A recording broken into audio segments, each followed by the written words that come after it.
दोस्तों, कहा जाता है कि इस सृष्टि पर आज तक किसी भी ऐसे महारथी ने जन्म नहीं लिया जो बजरंग बली को पराजित कर सके। जी हाँ, और ऐसा इसलिए है क्योंकि उन्हें देवताओं से महाबली हनुमान जी को कई शक्तियाँ प्राप्त है।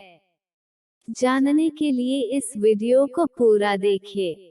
इसलिए आज हम आपके सभी सवालों का जवाब इस लेख में लेकर आए हैं। इसके बारे में ही आज हम आपको ऐसी रोचक कहानी बताने जा रहे हैं जिसके बाद आप ये मानने पर मजबूर हो जाएंगे कि बजरंग बली जैसा ना ही आज तक कोई जन्मा है और ना ही कभी कोई जन्म लेगा। दोस्तों, महर्षि वाल्मीकि की रामायण में लिखी एक कहानी के अनुसार एक बार बचपन में नन्हे बजरंग बली को बहुत तेज भूख लगी थी। तब उन्होंने आकाश में उड़ते हुए लाल रंग के सूरज को देखा और उन्हें लगा कि ये कोई फल है। जैसे ही बाल बजरंग बली के मुख में सूरज देवता का आधा हिस्सा गया, तभी दुनिया में अंधकार छाने लगा।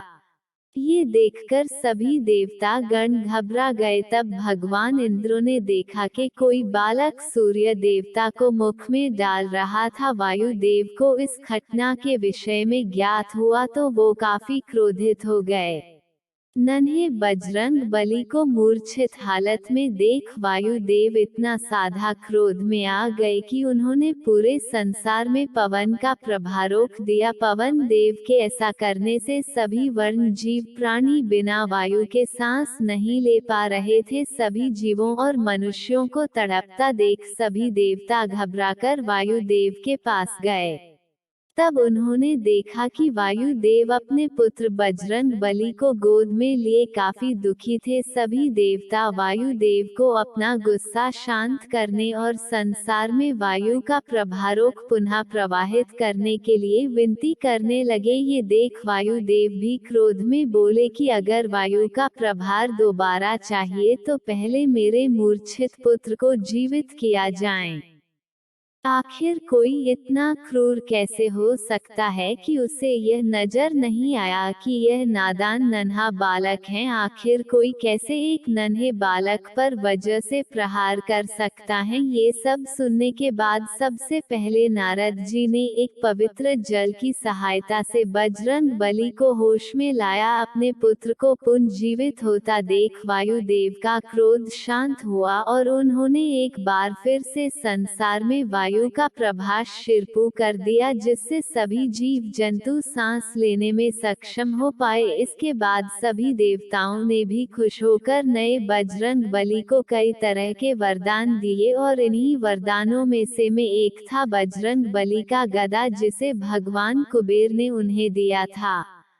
गदा देते हुए भगवान कुबेर ने उन्हें ये वरदान भी दिया कि वो कभी भी किसी भी युद्ध में परास्त नहीं होंगे, जिससे ये मालूम होता है कि हनुमान जी को कभी किसी भी शास्त्र से पराजित नहीं किया जा सकता। इसके साथ भगवान को अलग अलग देवताओं से अलग अलग वरदान प्राप्त हुआ, जिसमें एक था यमराज से मिला हुआ वरदान। धर्मराज यमराज ने उन्हें वरदान में कहा, हे प्यारे बजरंग बली, तुम कभी भी मेरे वश में नहीं आओगे, यानी कि हनुमान जी को कभी भी यम का शिकार नहीं होना पड़ेगा। इसके बाद सूर्य देव से उन्हें तेज का वरदान मिला।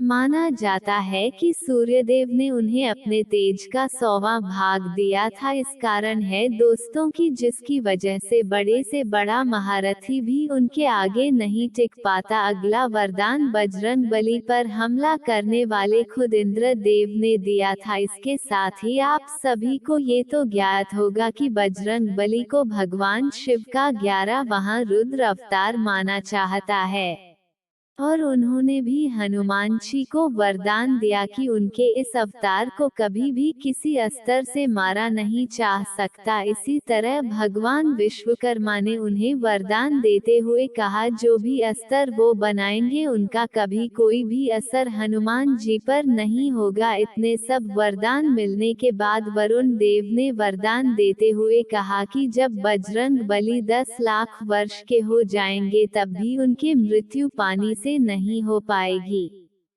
लेकिन हनुमान जी को एक वरदान ये प्राप्त था कि वो अपने हिसाब से शरीर को कभी भी छोटा बड़ा कर सकते थे और कोई भी रूप धारणा करके कहीं भी जा सकते थे। ये वरदान हनुमान जी को ब्रह्मा जी से प्राप्त हुआ था। तो मित्रों, आज की इस लेख में आपने जाना कि आखिर बजरंग बली को उनकी गदा कहाँ से प्राप्त हुई थी, और बजरंग बली को कैसे देवी देवताओं से इतने वरदान और शक्तियां प्राप्त हुई। आज की लेख में बस इतना ही। अगर आपको हनुमान जी का ये लेख पसंद आया है, तो कमेंट में जय हनुमान जी जरूर लिख कर जाएं।